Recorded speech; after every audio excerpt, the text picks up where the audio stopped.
नमस्कार. Cook with Sonal या आपल्या यूट्यूब चॅनलमध्ये तुम्हा सर्वांचं खूप खूप स्वागत आहे.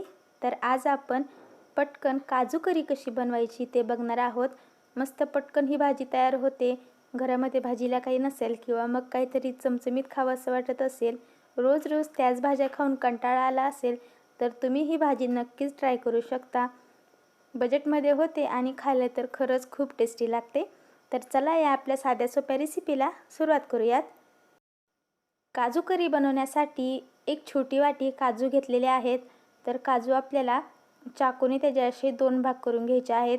कधी कधी काय होतं, घरामध्ये खूप दिवस काजू पडलेले असतात किंवा मग किराणा दुकानामध्ये ते जास्त दिवस राहिले असतील तर त्याच्यामध्ये जाळी लागलेली असू शकते किंवा एखादा बारीक किडासुद्धा असू शकतो. तर अगोदर आपल्याला असे काजू व्यवस्थित स्वच्छ करून घ्यायचे आहेत. तर सर्व काजूचे मी असे 2 भाग करून घेतलेले आहेत. आता एका पातेल्यामध्ये 1 ग्लास पाणी टाकायचे आणि पाणी उकळत ठेवायचं आहे. तर आता या पाण्यामध्ये आपल्याला 1 मूठ भरून काजू टाकायचे आहेत. याच्यामध्ये उभा चिरलेला कांदा टाकायचा आहे. एक मीडियम साईजचा कांदा असा उभा चिरून घेतलेला आहे, तो घालूयात. कांदा आणि काजू आपल्याला 1 मिनिटासाठी छान असे उकळून घ्यायचे आहेत.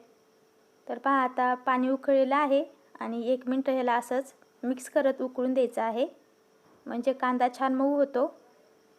आणि आपल्याला याची पेस्ट तयार करायची आहे तर ती सुद्धा खूप पटकन तयार होते. तर हे आपल्याला फक्त 1 मिनिटभरासाठीच उकळून घ्यायचं आहे आणि गॅस बंद करूयात. आता हे थोडंसं थंड व्हायला ठेवूयात.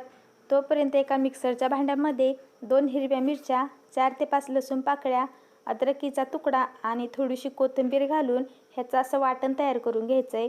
हिरवी मिरची जर खूप तिखट असेल तर 1 घातली तरीही चालेल. आता हे दळून घेतलेलं आहे. ह्याच मिक्सरच्या भांड्यामध्ये आपल्याला काजू आणि कांद्याची पेस्ट तयार करून घ्यायची आहे. तर थोडंसं थंड झालं की पाणी निथळून घ्यायचं. एका झाऱ्याच्या साहाय्याने आपल्याला हे मिक्सरच्या भांड्यामध्ये टाकून घ्यायचं आहे आणि थोडंसं पाणी टाकून छान याची पेस्ट तयार करून घ्यायची आहे. तर पहा, अगदी थोडंसं पाणी घातलेलं आहे आणि छान ह्याला असं बारीक वाटून घेतलेलं आहे. तर ही आपली व्हाईट पेस्ट तयार आहे.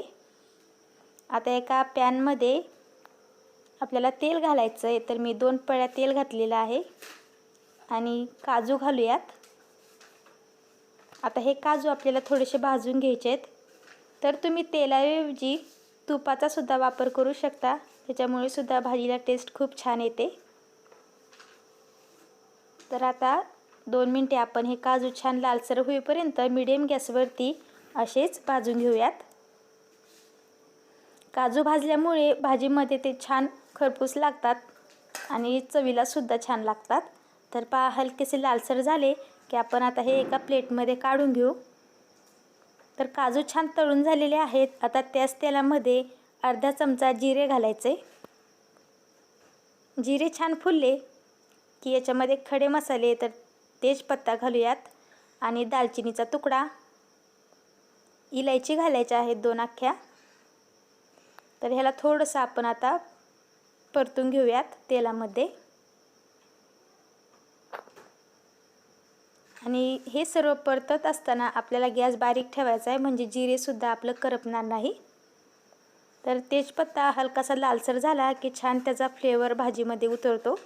आता याच्यामध्ये लगेचच कांदा घालून घेऊयात. तर 1 मोठा कांदा बारीक चिरून घेतलेला आहे, तो घालायचा आहे आणि छान असा आता याला परतून घ्यायचं आहे. तर थोडं अर्ध्या मिनिटासाठी हा कांदा आपल्याला व्यवस्थित असा परतून घ्यायचा आहे, म्हणजे त्याचा कच्चापणा निघून जाईल.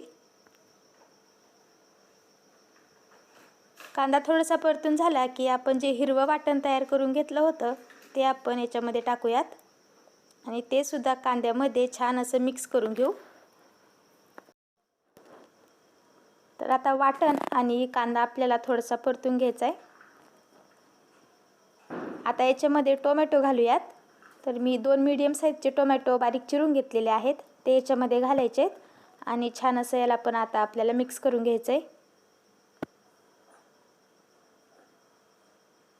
टोमॅटो मिक्स करत असताना गॅस फुल करायचा आहे, म्हणजे छान त्याला लवकर पाणी सुटतं आणि टोमॅटो पटकन मॅशसुद्धा होतो.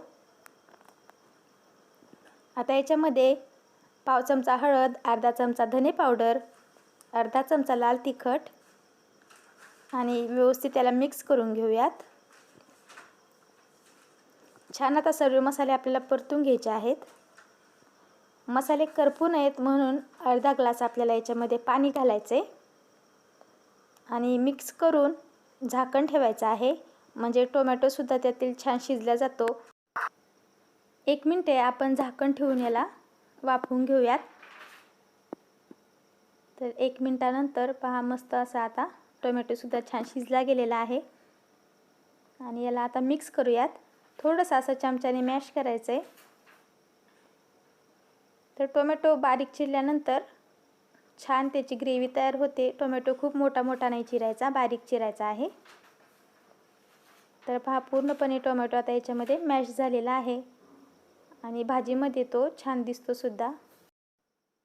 आता याच्यामध्ये आपण जे पांढरं वाटण तयार केलं होतं काजू आणि कांद्याचं, ते आपल्याला घालायचं आहे.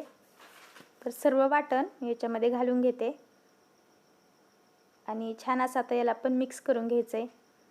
तर हे वाटण घातल्यानंतर भाजी थोडीशी पांढरी पांढरी दिसते.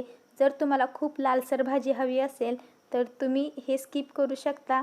काजू आणि कांद्याचं वाटण न करता सुद्धा तुम्ही छान अशी ही काजू करी बनवू शकता. जर तुम्हाला खूप लालसर अशी काजूची भाजी आवडत असेल तर तुम्ही हे स्किप करा.